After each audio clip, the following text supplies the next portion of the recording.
After an hour-long hike at beautiful Red Rock Canyon right outside of Las Vegas, I have made it to the 510 tables at the Wynn. Buying for $3,000. Let's get started with the best hand you can get pre-flop, pocket aces. There's a $20 straddle, a raise to 50, a call by the cutoff.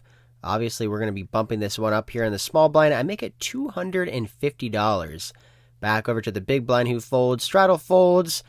Initial razor folds and cutoff folds, no action with pocket aces. We take down a small pot, our first hand here at the Wynn. Next hand's about 2 hours later. I'm at another table. I'm in the straddle with ace-10 offsuit. An early position player, action player raises it up to 60. I make the call and flop top pair. I check call an $80 bet. Turn card's a king. I check and my opponent bets big, $220. I play with this guy a lot in Florida. I know that it is possible he could be betting with worse aces here. There's a flush draw on board. He could have straight draws.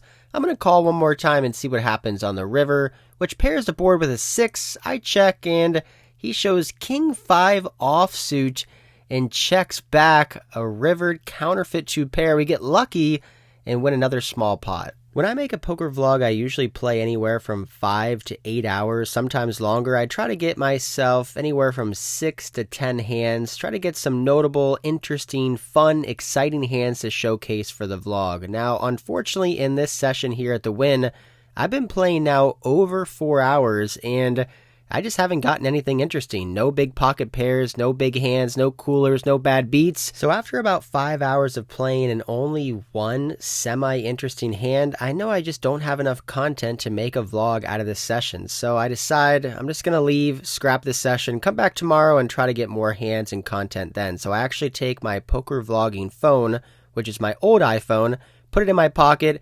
I decide I'm going to play one more orbit until the next dealer change comes in.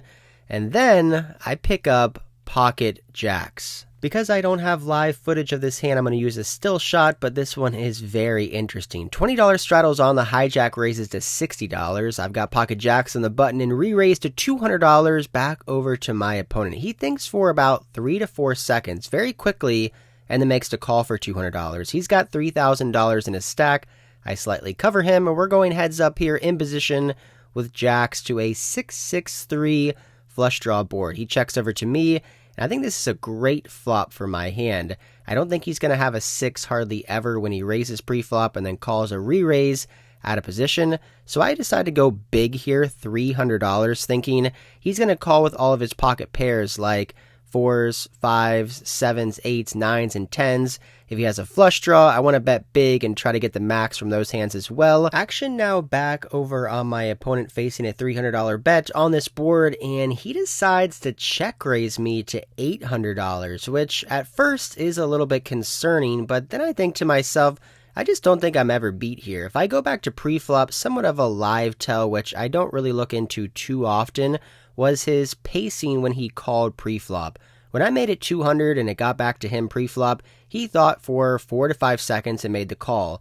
If he was trapping with a hand like aces, kings, and queens, a bigger overpair than mine, I do think he would take his time a little bit more pre-flop to contemplate his options, contemplate putting in a 4-bet, or if he wants to trap and just make the call. So when he calls this quickly pre-flop, I just think he's going to have a lot of middling pocket pairs, some suited ace, suited king hands that basically will never 4-bet in his mind. So when he check raises me on this board, I think it's pretty suspicious. I do think it's very possible he could have a flush draw. I do have the jack of hearts, which I don't really like. I block him from having some flush draws like ace jack of hearts, king jack of hearts, but in all honesty, I feel like a lot of the time here he's going to have a pocket pair that he's just raising to try to see where he's at. So if I range him here to pocket pairs like 7s through 10s and maybe some flush draws, should I just re-raise all in for his last $2,100? Or should I just call here in position? I go back and forth. It takes me a while to decide my decision, and I feel like I just want to see one more card. I don't really want to go all in and have him call with a hand like ace king of hearts, which I'm actually behind against. I feel like if I also call, it'll allow him to continue to bet those pocket pairs that we're beating on the turn. So with all that being said, long story, even longer, I make the call for $800. Going to the turn, which is the 9 of diamonds. There is now 2 flush draws on board. This only improves a hand like pocket 9s. and my opponent now bets the same amount he made it on the flop. He makes it $800 again, and I don't know, this is kind of a weird spot. Should we just call $800 or should we just put them all in? I think this is now the time to just go for it. If he has a flush draw, let's charge him the max. If he's got a pocket pair, I'm just never going to be folding here on the river. If he did somehow slow play queens or kings pre-flop, I guess he's just going to get my money. So I think for about 20 to 30 seconds and announce all in, and my opponent snap calls me. Never good when we're snap called, especially when he shows pocket nines for a turn full house. He had 2 outs on the flop and he hit a set, giving him a full house on the turn. The river card is not a jack, which means we are losing over a $6,000 pot, just a few hands away from leaving on the night. I was already down around $2,000 on this session, so after losing this hand, I lost $5,100 at this 5-10 session at the Wynn. I decided not to rebuy. It's around 1 a.m. It's late. The table's not too good. I don't think I'm going to get all my money back. I'm pretty tilted. So I decided to call it a night and try to come back the next day and win some money back. I've been in Vegas now for 8 nights and I haven't done too well at the Wynn. I had a pretty bad loss at 10, 20, 40. I also busted out of the $10,000 tournament at the Wynn just a few videos ago. And then last night, lost over $5,000. Most of that pocket nines versus pocket jacks. So I decided to take a break from the Wynn and take the scenic route down the strip. It is a beautiful evening here. The sun is setting. One of the best times to be on the strip as well. Also, it's not super hot like it is in the summer. It's a nice 50 degrees, nice and crisp. I decided to go here to the Bellagio, which is my old faithful. I really like the Bellagio. It is a good game most of the time. There's a lot of games to choose from. They also upped the cap to $2,500 at the 5-10 game. I'm hoping I can run better today. I get my chips, sit down at the table.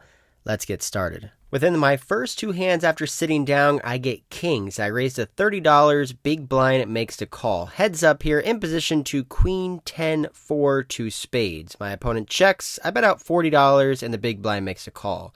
Turn card pair is the middling card, the 10. Should be a little bit better for him. He's going to call with all of his 10x hands. And he seems to agree with that when he leads into me for a $120 bet. With pocket kings and overpair on this board, when he's repping just a 10 or maybe a queen, I'm not going to raise, never going to be folding, so I put in a call. River card double pairs the board with another 4. My opponent leads out for another big bet of 360. I just make the snap call and he shows ace 3 of spades for a missed flush draw. Ace high, kings are good. I've been playing poker now for over 5 years and it still gets to me whenever I lose session after session after session. I'm down a decent amount of money here in Vegas and it definitely gets to you mentally. You just want to book a win. You just want to win some pots. So I will say, after getting crushed last night with pocket jacks versus pocket nines, it is nice here at the Bellagio to come in and win a decent pot with pocket kings. I get moved over to the main game where they're doing $20 straddles under the gun. Great. I've got ace jack suited raised to $50 before the player next to act re-raises me to $150. This player seems to be somewhat action, maybe fake action, I'm not sure yet. I make the call with my suited ace and we see a great flop of 4-7-9 with 2 hearts. I've got the nut flush draw and 2 overcards. I check to my opponent and he instantly checks back. Turn card 10 of spades. Now I have a straight draw, 2 overcards to the board, and the nut flush draw. I'm going to bet thinking he could have hands like ace queen or ace king. I make it $200. What happens next really surprises me. My opponent raises to $600. This surprises me because he 3-bet pre-flop and did not bet this flop, which I think he would do with all of his overpairs. He's now raising on the 10 on the turn. Is he saying he's got a hand like ace 10, king 10, queen 10? Maybe he's trying to make a move because he thinks I'm trying to make a move. All I know is that I have a ton of equity here. Straight draw, flush draw, overcards. He's got around $1,800 left the way he's played this hand. I feel like the best hands he's going to have here are 1-pair hands like a 10x hand, maybe an overpair.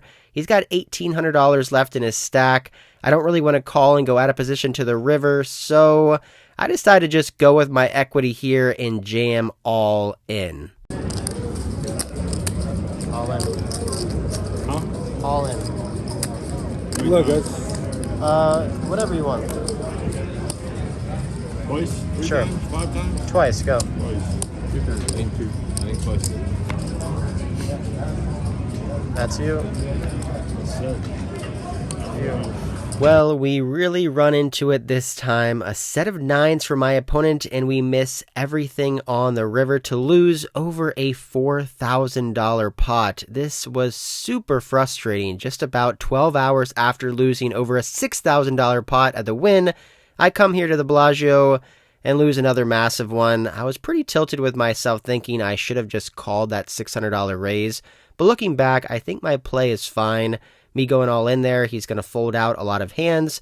We're also 100 big blinds effective, 3-bet pot. Nut flush draw and straight draw versus a set. It's just a cooler. Sometimes we're going to win and sometimes we're going to lose. I rebuy for a little bit more chips and try to get it back. We do possibly get an opportunity to get it back when the $40 straddle's on. 2 calls for $40. I peel back jacks in the big blind. I bump it here to $300. I'm not playing around. $40 straddle, the guy I just doubled up when he had pocket 9s and made a set, makes the call for $300, and the rest of the $40 callers make the fold. So already $700 in the middle here with pocket jacks to a flop of 8-7-2 with 2 diamonds. When I've been losing a lot in poker over and over again, I tend to develop a monsters under the bed syndrome, which means I always feel like I've got the second best hand. Even if I do have a good hand, I always feel like I'm beat. I think on this board, jacks are pretty good, but my mind is telling me, what if he's got an overpair? What if he flopped 2 pair? What if he flopped a set? I'm not going to listen to those monsters under the bed, though. I've got a good hand. The pot's big. I'm going to bet. 350. 1350. Great. Wow.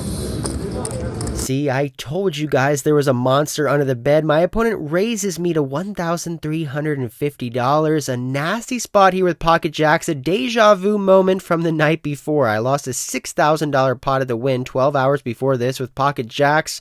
Are we going to lose another massive pot here with jacks? I don't really know what to do. Should I fold versus this raise? Should I just call? Should I go all in for his last $2,000? I honestly have no idea what to do in this situation. I was getting very frustrated, so I decided to calm myself, clear my mind, and think through this hand. The $40 straddle was on, which does cut the stack sizes to less than 100 big blinds effective. It's really never too bad to get all in with an overpair on the flop when you're less than 100 big blinds effective. Also, when I raised the $300, my opponent just called pre-flop with 2 other players behind him. I just don't think he's doing that very often with queens, kings, or aces, which means I don't think he's got a bigger overpair than me. Also, last hand when he flopped a set of 9s, he slow played and checked back the flop. Now that he's raising on the flop, I feel like he doesn't have a set or 2 pair all that often. He could have a flush draw, he could have an 8, pocket 9s, pocket 10s. After thinking this one over, I'm not sure if I'm going to like it, but I think I know what I have to do. All in. All in. Look, guys. How many times? Twice. Table sweat. Anyone? Nothing? No, fine. Pretty good run out for me, I think.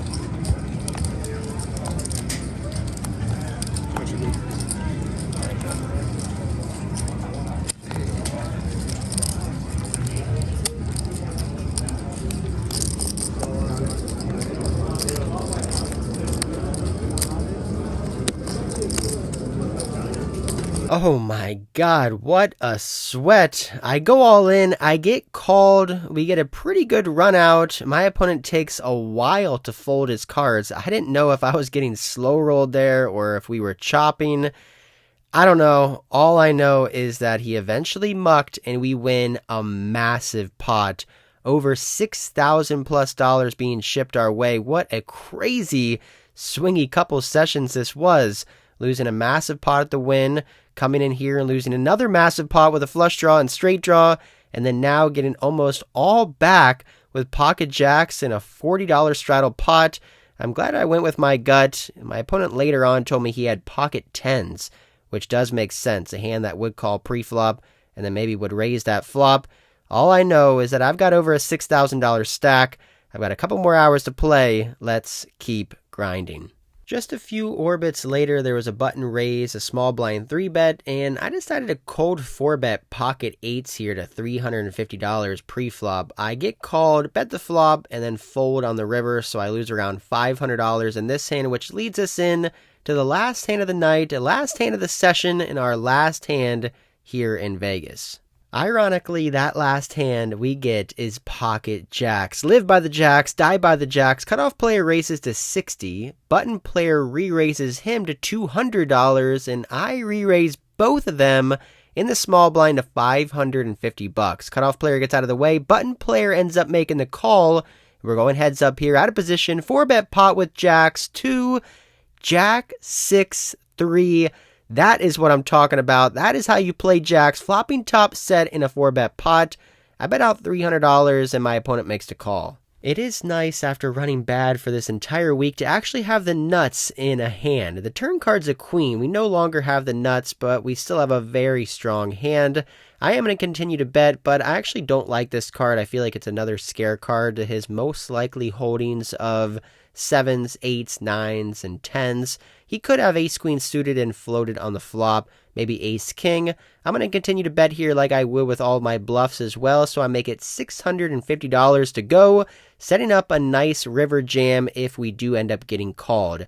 My opponent goes into the tank for a while, and eventually he folds. Later on told me he had ace-king. I have a flight to catch the next day. I'm pretty tired from grinding all week. I just want to book a win. So after a few hours here at the Bellagio, I end up racking up my chips, heading to the cage, and cashing out for the night. All right, guys, that is it for this one. I'm back here in Florida. Those 10 days in Vegas were interesting. Unfortunately, I ended up losing $15,000 playing poker while I was in Vegas. Not a good trip. However, I was pushing the envelope. I was playing big games. I played the biggest tournament of my entire life, a $10,000 WPT main event. It was awesome. It was a cool experience, a bucket list item to check off, but I didn't cash. Lost a lot of money there. Lost a lot of money at the 10, 20, 40 at the Wynn. Lost a lot of money at the 5, 10 at the Wynn. Won a little bit back here at the Bellagio at the end, but minus 15K on this trip. So that sucked. However, lifestyle-wise, something I mentioned a few videos back, I wanted to have more of a balanced, healthy lifestyle. While I was out in Vegas, I felt like I was able to do that very well. I got up at a reasonable time every single day. I got out into the sun. I exercised a decent amount. I ate some decent food, went out to dinner, went on hikes, was able to make some content. So I felt like lifestyle-wise good, financially bad, losing 15K. So I've been back here in Florida now for about 2 weeks. We went through Christmas, we went through New Year's, and we are now in a brand new year of 2024. And I realized that I haven't gone over my 2023 poker year results. So without further ado, the amount of money that I made playing poker in the year of 2023 is a secret. I'm not going to tell you guys. I'm not going to give you guys an exact number because I don't really think that matters. That to just give a number or put a number out there, this is how much I made. Now, you may be thinking to yourself, well, shit, you're only saying that because you probably had a shitty year. That's actually not the case. I actually had the best year of my entire life. I had a better year than I've ever had playing poker since I started in 2018. Better year than 2021, better year than 2022. I ran very well this year and had good results, but I don't really see the point of just putting a number out there. I feel like the only reason for me to put a number out there would be to kind of like show off or like boost my ego to be like, yeah, see, this is how much I made. This is how much my hourly is. Like, and I feel like it could make people like feel shitty because, I don't know. I don't really see the point in doing that. I will go over kind of the gist of the year a little bit. So earlier on in the year, I had kind of a slow start. January, February, I think I was up just a couple $1,000s. And then I went on a pretty massive upswing. March, April, May, I had a 30K month, a 23K month, and a 22K month in March, April, May of the first year. June, I had a $7,000 losing month. And then I went on the biggest upswing of my entire life. In July, I had a $54,000 month, a $54,000 winning month in poker in the month of July. August was like $30,000, and then September had a winning month. October had a winning month. It was an insane upswing I had in the summer and the fall of this year of 2023. Hence why I bought the motorcycle and bought the new car. We kind of slowed down there at the end. November, I ended up losing $100, and then this last month in December, I ended up losing around 17K. So started off a little bit slow, went on an upswing, losing month in June, huge upswing throughout the summer and fall, and then a little bit dip there at the end. But all in all, a great year, very successful. And I'm trying to think of the reasons why I had the best year of my entire life. I feel like a few reasons behind that is one, I do feel like hopefully I'm getting better. I've been doing this, almost every day for the past 5 or 6 years. So I should be getting better, shouldn't be making as big mistakes. Also, I am getting into potentially better games. I'm playing, more private games. I'm playing more live stream games where the action's better. I'm playing bigger games. So in the past, I maybe would play 2-5 and 5-10. Now I'm playing 5-10-25, 10-20-40, 25-50, 100. All those kind of things matter at the end of the year. And also, I'm trying to play when the game is better. So I have the freedom to just go in whenever I want. I can go in the morning, during the day, in the evening, and at night. And I feel like there is some times throughout the day or night when poker is better. And I try to go in when the games are good and play when the games are good. And if the games aren't good, I don't need to play. So then I go home. So instead of just grinding it out through bad games for hours and hours, if the game is bad, I go do something else. If the game is good, I try to stay and try to win as much money as possible. So coming up next, I've been back here in Florida, like I said, for 2 weeks. In January, I'm actually doing a competitive CrossFit competition. I haven't competed in CrossFit for over 5 years, but I kind of got the itch, kind of got the motivation to do a little competition. So I'm doing that January 11th. Maybe I'll put in a couple videos or something in a vlog in the future. But 2 days after that competition, I'm flying out to Los Angeles to play at Hustler Casino Live. I'm gonna play 2 huge games while I'm out there. It's gonna be a 25, 50, 100 game, probably $200 straddles on Wednesday, January 17th. I'm going to buy in for a big amount of money for that game. I'm very excited for that. And then the day after that, I'm playing a Thirsty Thursday 10-20-40 game, which is also like crazy action, big pods. So I'm really excited about that. Flying to LA, playing 2 Hustler Casino live sessions. Don't really know exactly what I'm going to be doing in the coming up months, but I'm sure I'll be traveling around, hopefully making videos. I do want to say thanks again to you guys for watching my videos, for liking, for subscribing, for commenting. If it wasn't for you guys watching every single week, doing all these things, allowing me to create these videos, I wouldn't be anywhere near close to where I'm at, I guess, now. I wouldn't have the opportunity to play in the games that I play in. I wouldn't have the bankroll that I was able to build by getting the revenue from YouTube. So very, very grateful for you guys showing up every single week, and hopefully we can have a great year in 2024. Wish you guys the best luck at the table. The book that I'm writing, the Low Stakes Poker book, is still work in progress. I'm hoping to get that out here in the next month or 2, so be on the lookout for that. And that's it. So hope you guys enjoyed this one. Please like, comment, subscribe, and until next time, I'll see ya.